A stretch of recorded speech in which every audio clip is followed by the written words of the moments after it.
ordinary Palestinians rose up because you denied them basic rights. I lived there.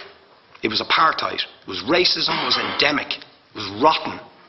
Absolutely, I was shocked within weeks of living there to see how you treated Palestinian people. And isn't it the fact that the law of return, which is the basic law of the Israeli state, is a racist apartheid law because it confers rights on Jews that it denies to Palestinians. It allows, for example, if I was Jewish and had never stepped foot in Israel, I could claim citizenship there tomorrow, but 6 million people whose origins are in what you now call Israel, who were forced out in 1947 or 48, do not have that right.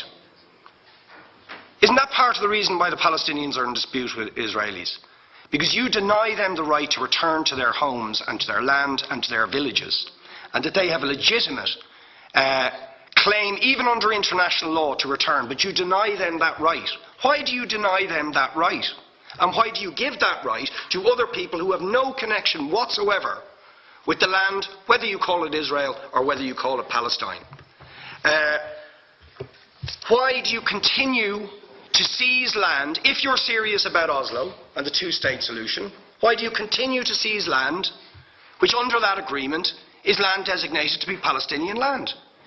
500,000 people, most of which has taken place since Oslo. You allow that to happen. Why do you allow it to happen if you're serious about giving this land to the Palestinians? It's absolutely extraordinary. And it just, are you not just taking us, Ambassador, for idiots? That you can say with a straight face, we're serious about peace, but while we're serious about peace, we're going to seize Palestinian land. And you expect the Palestinians to just sit back and do nothing about that. And the world to accept that that is an acceptable way to behave. And you asked earlier on, could we have some constructive solutions? Now you know what the Palestinian people have been asking for. Far less even than some people would ask for. Because I believe the whole apartheid system should be dismantled. But what they've asked for is to lift the siege of Gaza. Just to lift the siege of Gaza. Let them have an airport. Let them have ports. Let them not be dictated to by a government for whom they do not vote as to what can go in and out of their territories, whether they will have power, whether they will have clean water, whether they will have medicine.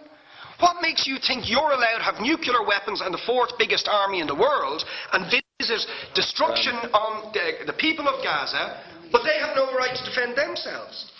They have no territorial sovereignty over that land. Could you ask questions, please? How do you justify that? Yeah. All right. How do you justify those double standards? And very lastly, Ambassador,